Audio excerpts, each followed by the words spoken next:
Good evening friends. ये video जो अभी मैं आपको सामने लेके आ रहा हूँ, ये आपके सिविल प्रेजेंट टेंस का पार्ट 4 है ना।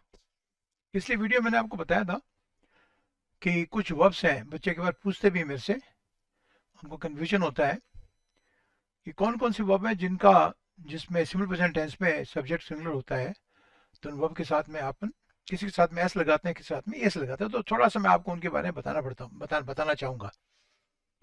इस पे काम तो बच्चों आपको अपने आप ही करना पड़ेगा। जैसे मैंने आपको कल बताया था कि सिमिलर प्रेजेंट टेंस का इस्तेमाल कहाँ कहाँ करते हैं, तो उसके आपने जब तक मैंने आपको जो दिए हैं वहीं तक अपने आप को सीमित रखोगे तो काम चलेगा नहीं।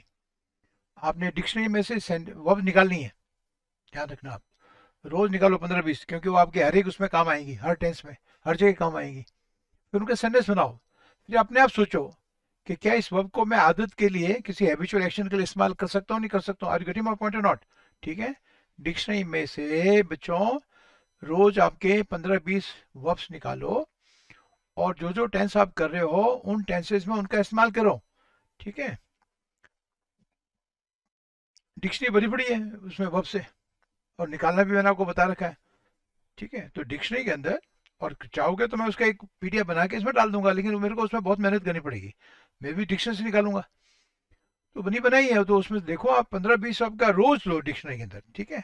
तो आपके लिए नोट लगा रहा हूँ। ठीक है बच्चों। ठीक है कि take out at least 10 to 15 every day, 10 to 15 verbs every day.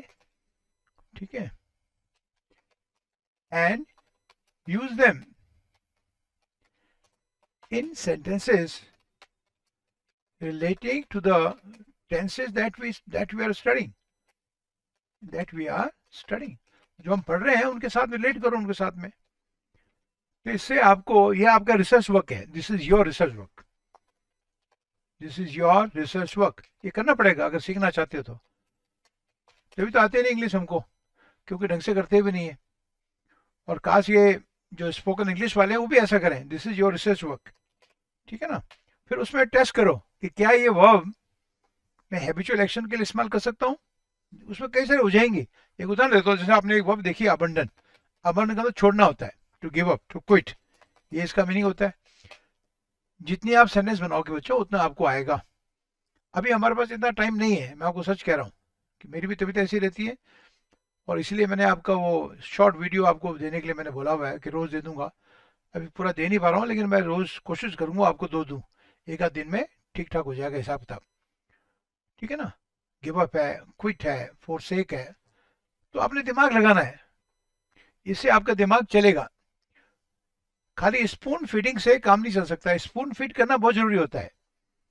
ठीक है ना। बच्चों को स्पून फीड तब किया जाता है बच्चों, जब बच्चा अपना माँ का दूध पीना बंद कर दे, लेकिन वो अपने आप ही ना पी पाए, तो then you have to spoon feed the baby. अब ये स्पून फीड है ना आपका, ये भी तो एक कंपाउंड वर्ब है। इसका तो बच्चे को हाथ से खाना खिलाना, अब हाथ हो चम्मच हो उससे कोई फर्क नहीं पड़ता, वो एक ही बात है। लेकिन जैसे बच्चा, और बच्चे को ट्रेन करना पड़ेगा कि वो अपने आप खाए।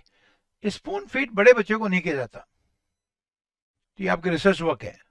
आपने दिमाग में जोड़ दो कि क्या अबंडन वर्ड को मैं इस्तेमाल कर सकता हूँ। ठीक है ना आपका, क्या मैं कैच को इस्तेमाल कर सकता हूँ। अपने आप करो, दिमाग का इस्तेमाल करो। पढ़ाई करते समय 1 1.5 2 घंटे के लिए टुकड़ों में, एक साथ नहीं। जैसे आपने 1 घंटा सुबह बैठ गए, 1 घंटा शाम को बैठ गए। इंग्लिश बहुत जरूरी है, क्योंकि ये हमारी बहुत बड़ी वीकनेस है। तो मैं सोचता हूँ कि अबंडन का हो सकता है आपका। ठीक है ना आपका, सिंपल प्रेजेंट टेंस में। ठीक है। और धीरे धीरे आप लोगों ने सेंटेंस को, दो दो क्लॉज, तीन तीन क्लॉज को आपस में जोड़ना भी सीखना है। ये भी आपने ध्यान रखना है। इसका मतलब ये नहीं कि जोड़ने के लिए आपको कंजक्शन चाहिए, कंजक्शन ना पढ़े नहीं है तो सारे एक साथ कैसे पढ़ लोगे। ये भी तो प्रॉब्लम है इंग्लिश के अंदर। तो आपने धीरे धीरे, और ये इतना तो कर सकते हैं आप, क्योंकि आपने बचपन में पढ़ा हुआ है। ठीक है। अगर मैं आपको कहूँ people abandon their houses in border village, in border areas, कब, when, और पूरा कोशिश करो कि पूरा सेंटेंस जो है आपका सिंपल प्रेजेंट टेंस का हो। When there is a threat of war, अब इसको थोड़ा सा अपना वो करो, तो ये घर में करना पड़ेगा आपको। मैं दिन भर आपको ये सेंटेंस बना के देता रहूँ, मैं तो देता रहूंगा, मुझे कोई प्रॉब्लम नहीं है, लेकिन फिर कोर्स कैसे पूरा होगा? अभी आपका वर्ब के चैप्टर चल रहा है, वर्ब के अंदर भी मेरी 3-4 चीजें रह रही है इंपॉर्टेंट, ठीक है। आपका नरेशन है, वॉइस है, फिर एक सब्जेक्टिव मूड भी रह रहा है, वो भी कराऊंगा। फिर उसके बाद में सीक्वेंसिंग टेंसेस रह रहा है, वो कराऊंगा, जो बहुत इंपॉर्टेंट है, वो सिंपल है, बहुत बहुत इंपॉर्टेंट है। जरूर नहीं कि हर इंपॉर्टेंट चीज जो है मुश्किल हो।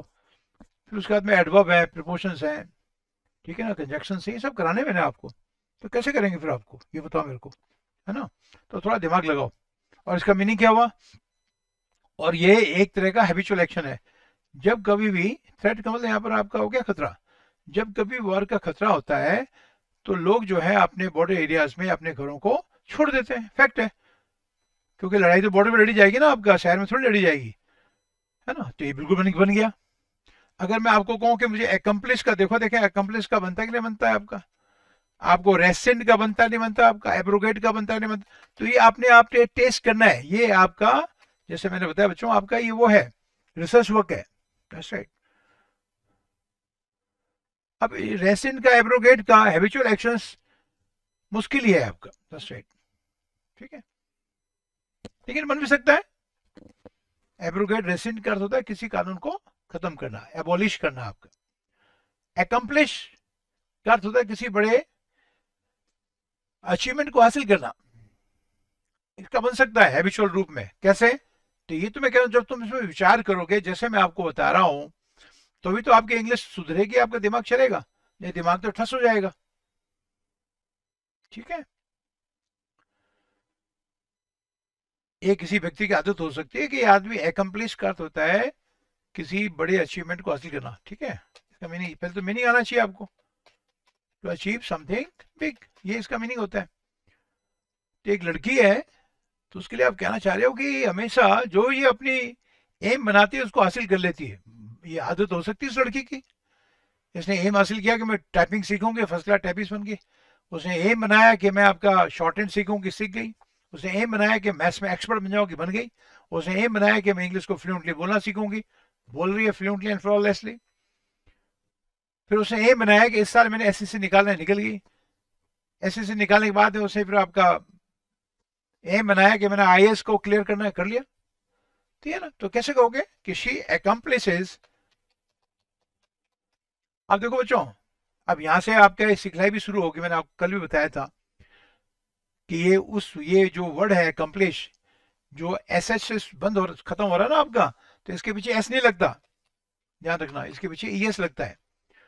अब इसके कोई रूल तो है नहीं, तो आपको ऐसे याद करने पड़ेंगे आपका, ठीक है। तो इसके इसमें ध्यान रखना, ठीक है। आज मैं आपको बताऊंगा भी ये वर्ड्स हैं कि सिंपल प्रेजेंट टेंस में सब्जेक्ट सिंगुलर होता है, तो इन वर्ब के बाद में फिर आपका इनमें एस एस एस एस तो समय लगेगा, लेकिन इनके बाद में आपका ई एस लगेगा। तो उनमें एक नोट कर लो, कल भी एक आधा नोट किया होगा आपने, कि जो शब्द एस एच से खत्म हो रहे हैं, ठीक है, verbs ending with S H, they will always take E S, ठीक है, when the sentence is in simple present tense and the subject is singular, ठीक है। she accomplishes everything that she sets her eyes on। set one's eyes on का तो था अपना M बनाना, ठीक है। आपका यहाँ पर ये भी लिख सकते हो आपका that she aims at, कोई दिक्कत की बात नहीं इसकी जगह, समझ रहे हो। और इसमें दोनों क्लोजेस कैसे है बच्चों? that she aims at, एक ही बात है, दोनों में कुछ भी लिख लो, ये लिख लो या वो लिख लो।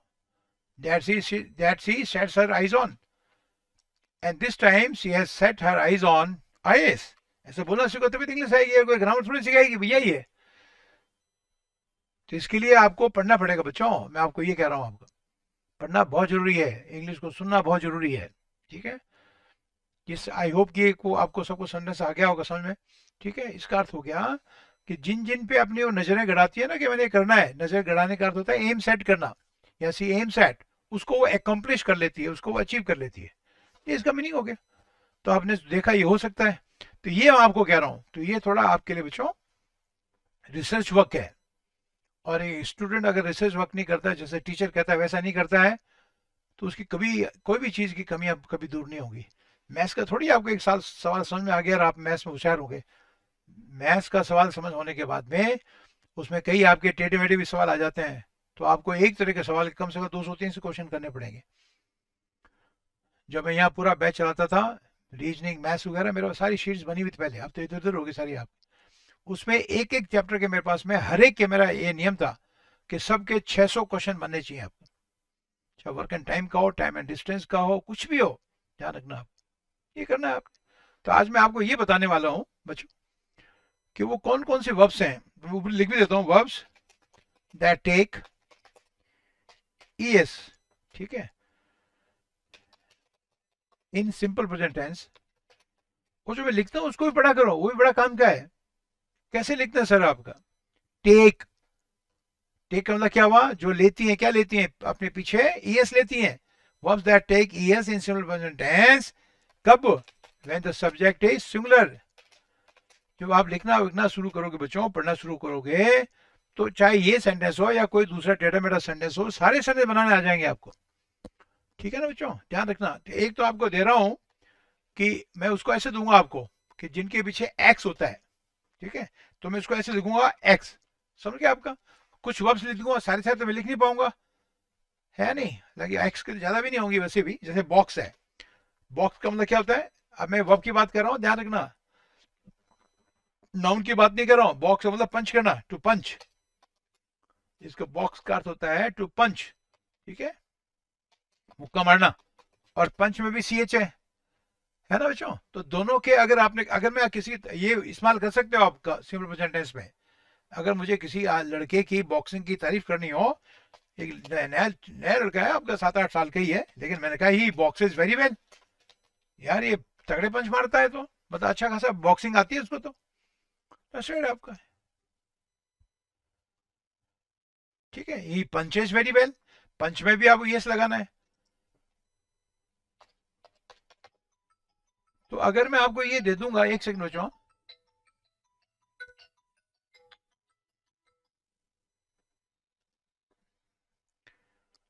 एक सेकंड बच्चों, रुकना, सॉरी मुझे एक फोन कॉल आ गया था, तो मेरे को बीच में थोड़ा पॉज करना पड़ा।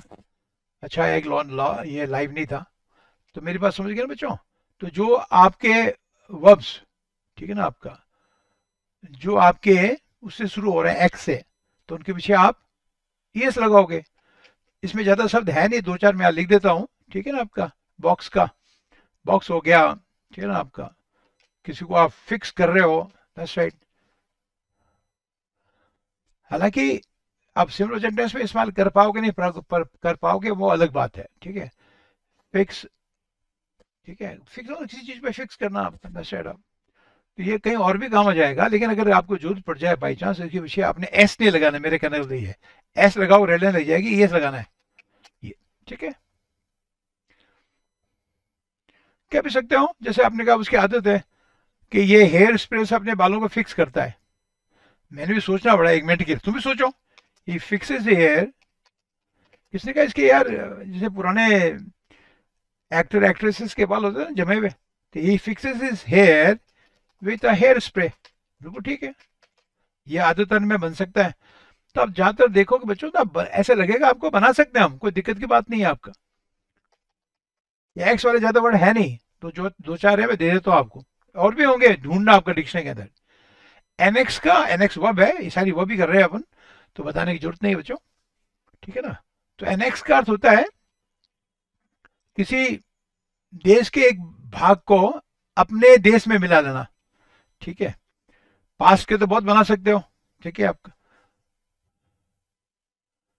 ठीक है, पाकिस्तान ने वो, जो आपका पाकिस्तान ऑक्यूपाइड कश्मीर है, हम उसको पीओके कहते हैं, पाकिस्तान उसको आज़ाद कश्मीर कहता है, हमने नहीं कहना आज़ाद कश्मीर, हाँ ध्यान रखना, ठीक है, कि पाकिस्तान है एनेक्स्ड, ठीक है, दिस पार्ट ऑफ इंडिया, ठीक है ना? इसमें थोड़ा सोचना पड़ेगा बच्चों आपको कि मैं कैसे इस्तेमाल करूँ एनेक्स का। चाइना ने अरुणाचल प्रदेश में कुछ भाग हमारे मारे हैं, लेकिन अगर आपने कहा इफ, चाइना, कल्पना करना पड़ता है, कह रहा हूँ ये आपका रिसर्च वर्क है, ये आपने निकालनी पड़ेगी, सोचना पड़ेगा बैठ के कि कैसे बनाऊं, उसमें दिमाग भी आपका एक्टिवेट हो जाएगा। करते नहीं, ये तो मुसीबत है। और इतने लंबे कोर्स होते नहीं हमारे पास में कि मैं स्कूल में पढ़ाता आपको, ठीक है, 8-10 साल, तो फिर आराम से पढ़ाता मैं आपको, आराम, कोई दिक्कत की बात नहीं है। इफ चाइना एनेक्सेस, इसका मतलब क्या हुआ, अगर चाइना भारत के किसी भाग को अपने देश में मिलाता है, यानी उसको एक तरह से हथिया लेना। If China annexes another part of, दिमाग लगाना पड़ता है इसमें, another part of Arunachal Pradesh में, एपी लिख रहा हूं, चलो आपका, there can be a war. हो गया सेंटेंस, फर्स्ट क्लास बना सकते हो आप, there can be a war. और मजेदार बात यह है कि दोनों आपके जो क्लोजेज हैं दोनों दोनों प्रेजेंट टेंस में, सिंपल प्रेजेंट टेंस में। कैन बी मॉडल है, दैट्स राइट। तो इसका अर्थ क्या हुआ कि अगर आंध्र प्रदेश सॉरी अरुणाचल प्रदेश का एक और भाग चाइना हथियाता है तो वो युद्ध हो सकता है। यहाँ क्या आपको क्या प्रॉब्लम है, तो बाकी तुम अपने आप करो, मैं आपको बता रहा हूँ आपका, ठीक है। ये कोई एक आधी बार मैं लिख देता हूँ, ये अपने आप करो, टैक्स आपका, ठीक है। टैक्स का मतलब टैक्स लगाना, ठीक है।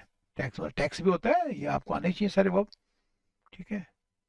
फॉक्स है, परप्लेक्स है, ये मेरे मुंह पे आ गए, ये अपने आप इस्तेमाल करो उनको। परप्लेक्स कर किसी को भौंचक्का कर देना आपको, ठीक है, कंफ्यूज कर देना, इसका मीनिंग होता है कंफ्यूज करना, ठीक है। इसका मीनिंग होता है, ठीक है, टू फ्लेबरगास्ट समबडी, बड़ा अच्छा वर्ड है, ये भी आपको आना चाहिए। समबडी, किसी को आश्चर्यचकित कर देना। फॉक्स का मतलब किसी को ट्रिक करना, टू ट्रिक समबडी,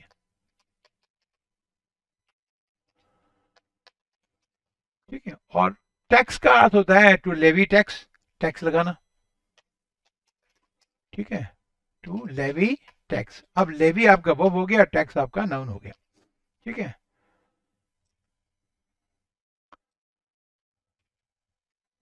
टैक्स का तो बना सकते हो, मैं ऐसे बोल के बता देता हूँ, एक एक सेंटेंस में लिखूंगा नहीं बोर्ड पे अभी, ठीक है। If government taxes the poor it will be a big mistake before the UP elections. हालांकि सरकार करने भी नहीं जा रही है, मैं सेंटेंस बना रहा हूँ, ठीक है। If the government taxes the poor, तो गरीबों को अगर कर लगाती है, किसानों पे कर लगाती है, तो ये गवर्नमेंट की बहुत बड़ी गलती होगी। If the government taxes the farmers it will be a big mistake on their part. ये आपका सीखा करो, ऑन देयर पार्ट का तो उनकी ओर से बहुत बड़ी गलती होगी, ठीक है। और फॉक्स का मतलब ट्रिक करना हो गया आपका, ठीक है। सिंपल प्रेजेंट टेंस में शायद इसका प्रयोग करना आसान ना हो, ठीक है, लेकिन कर भी सकते हो कि जब भी मेरे से कोई छोटी बच्ची वो पहली पूछती है ना आपका, तो मेरे को यार वो मैं फंस जाता हूँ उसमें। She foxes me with her intricate riddles, ऐसे कह सकते हो आपका। चलो लिख भी देते हैं इसको, सी फॉक्सेज में। अब इसमें यस लगाना है, आपने ध्यान रखना आपका, ये फॉक्सेज में ही या ही भी, ये छोटा बच्चा समझ लो आपका, बड़ा भी हो सकता है, विथ हिज, क्या बोला मैंने अभी अभी आपको एक वर्ड रिडल के लिए, ठीक है, विथ हिज कॉम्प्लिकेटेड या इंट्रिकेट रिडल्स। रिडल्स का अर्थ होता है पहेलियां, और इंट्रिकेट का अर्थ होता है कॉम्प्लिकेटेड, कॉन्वोल्यूटेड। कितने वर्ड सुंदर है आपका, कॉन्वोल्यूटेड, ठीक है, कॉन्वोल्यूटेड, जो जटिल हो, ये वर्ड बड़ा इंपॉर्टेंट है एग्जाम के लिए, ध्यान रखना बच्चों मेरे। Convoluted, convoluted, complicated, very twisted, that's right, बहुत सुंदर वर्ड है।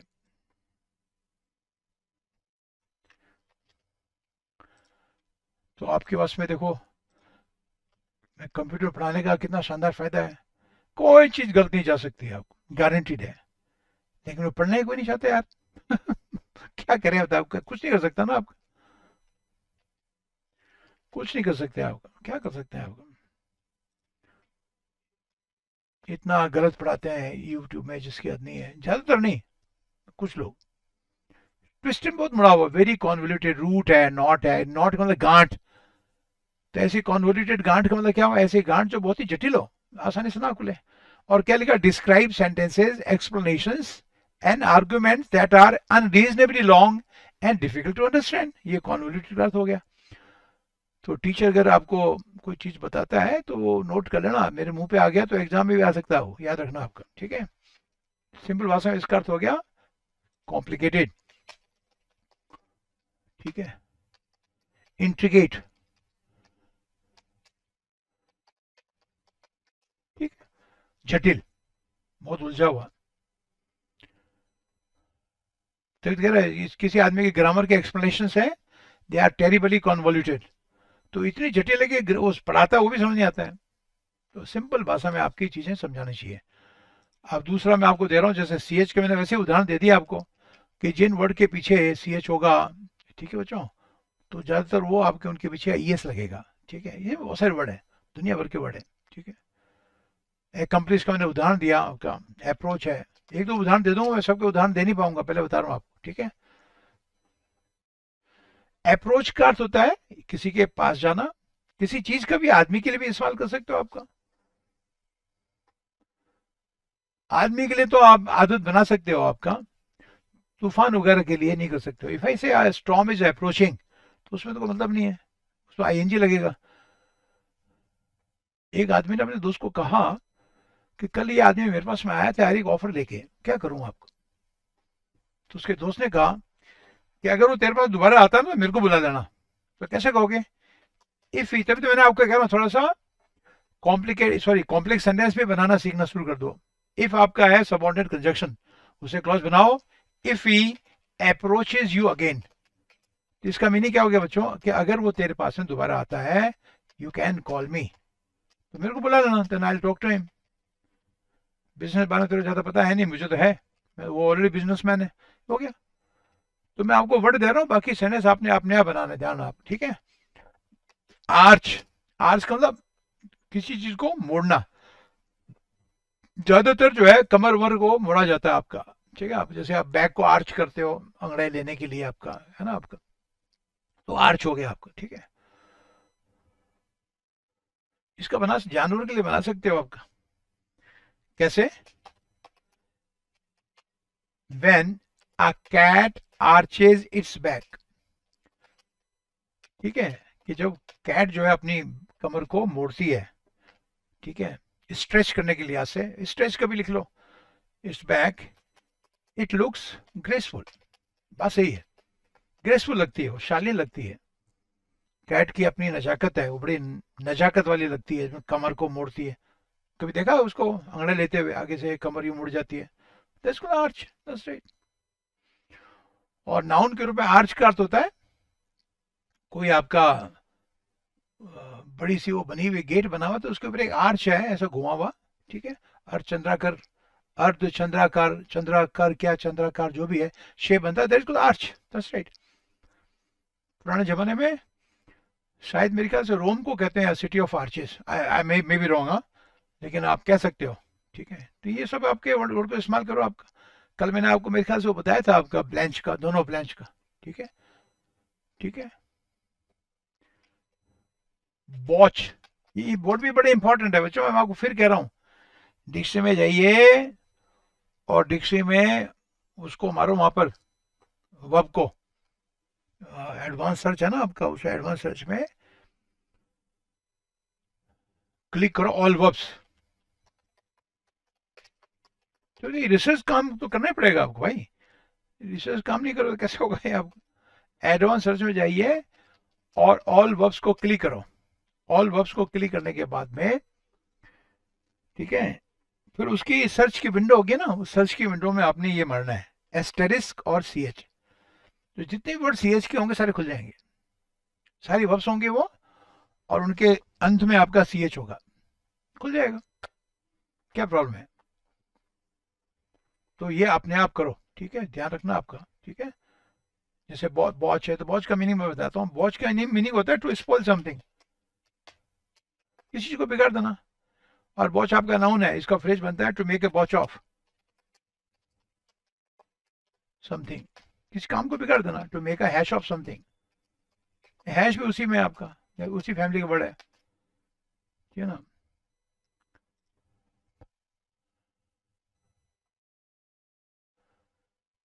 ही ऑलवेज बॉच मेक्स अ बॉच, या ही ऑलवेज बॉचेज माई शर्ट, एक टेलर है, कि दिस टेलर ऑलवेज, तो फिर सवाल ये उठेगा तो सिलाता क्यों है, बात तो ये उठेगी ना। लेकिन चलो सेंटेंस बना ही सकते हो, this tailor always watches my shirt. Watches में येस लगाना पड़ेगा, खाली एस लगाओगे लड़ने लग जाएगी, तो मेरी शर्ट खराब कर देता हूँ, ढंग से सिलता नहीं आप। लास्ट टाइम, इस दूसरा दे रहा हूँ, इस टेंस का नहीं है, लास्ट टाइम, ठीक है ना आपका। Also he made a watch, अब ये वॉच आपका नाउन हो गया, made a watch of my shirt. इसमें तुम चाहो तो हैश भी लगा दो। अब मैं आपको ज़्यादा सेंड नहीं दे सकता, नहीं ये आपका बहुत लंबा हो जाएगा, ठीक है। ये तो मैं तो आपको इसी के अंदर आपका महीना 1.5 महीना पढ़ा सकता हूँ, बात कर रहा हूँ आपको। हाँ, मैं वॉच का आपको प्रयोग बता देता हूँ डिक्शनरी के अंदर। हाँ हाँ हाँ हाँ हाँ, अरे इसको आनंद लेना चाहिए, ठीक है ना आपका, that's right.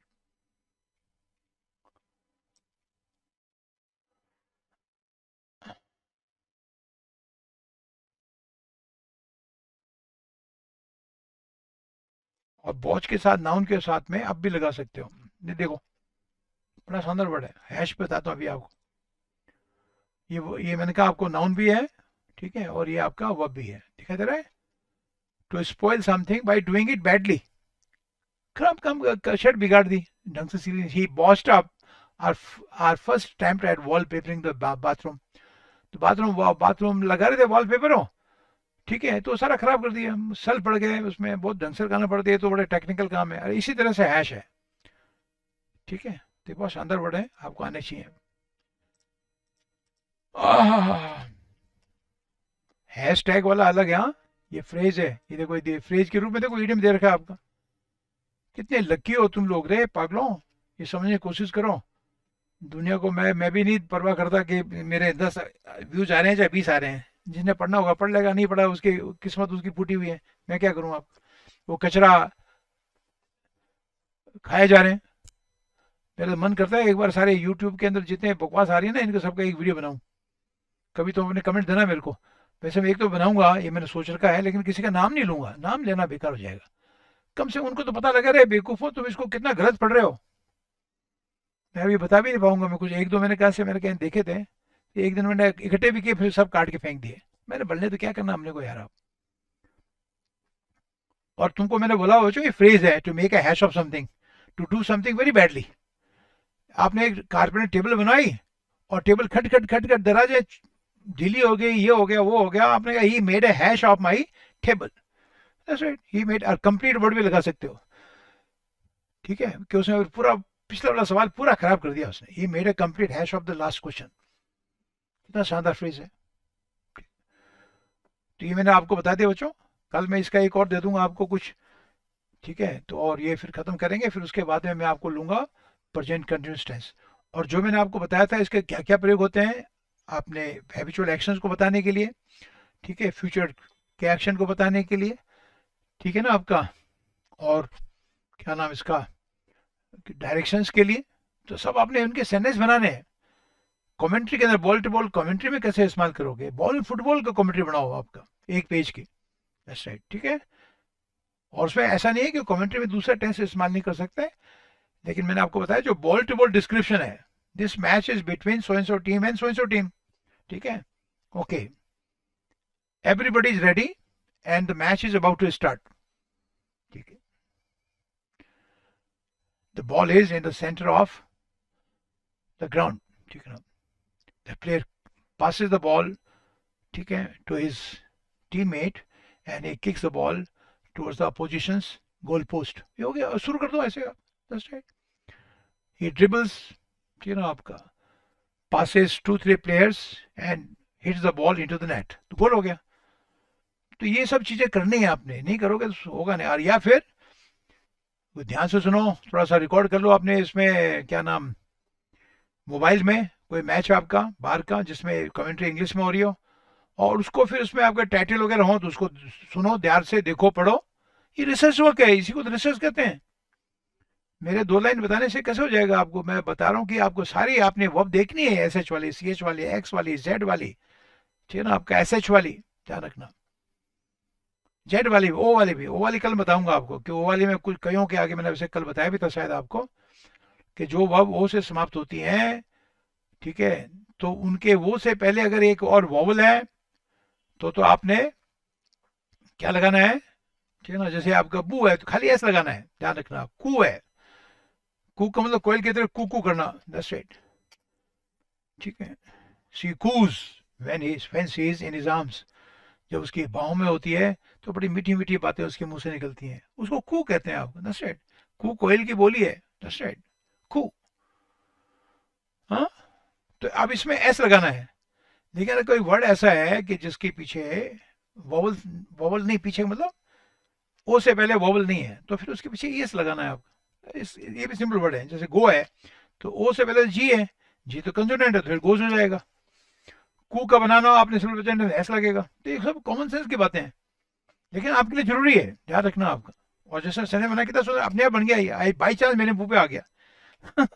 C coos when she is in his arms, प्रेमिकाएं होंगे वो, दैट्स राइट, जो उसके भाव में होती है तो कू कू करती रहती है, यानी मधुर वाणी निकालती है, ठीक है, दैट्स राइट, कोयल की तरह। ये आज का लास्ट है, मैं कल मैं आपको बता दूंगा, और कल ही फिर जो है आपको मैं ये प्रेजेंट कंटिन्यूअस टेंस इस्तेमाल करेंगे, ठीक है बच्चों।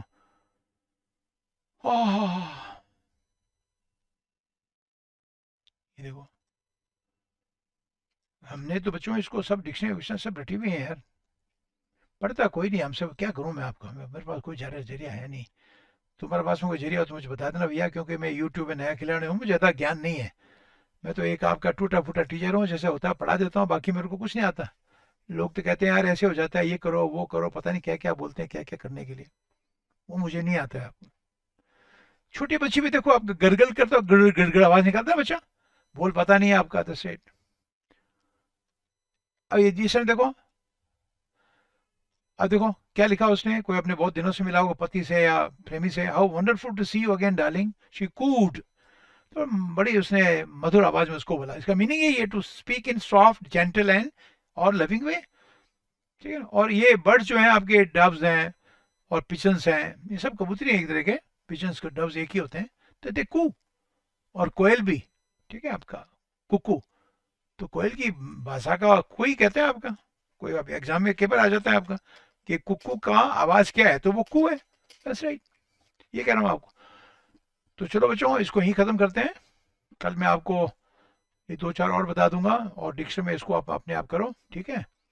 और कल फिर मैं आपका प्रेजेंट कंटिन्यूस टेंस इस्तेमाल कर स्टार्ट करूंगा, थोड़ा सा बताने के बाद में। हाँ, okay then, see you tomorrow.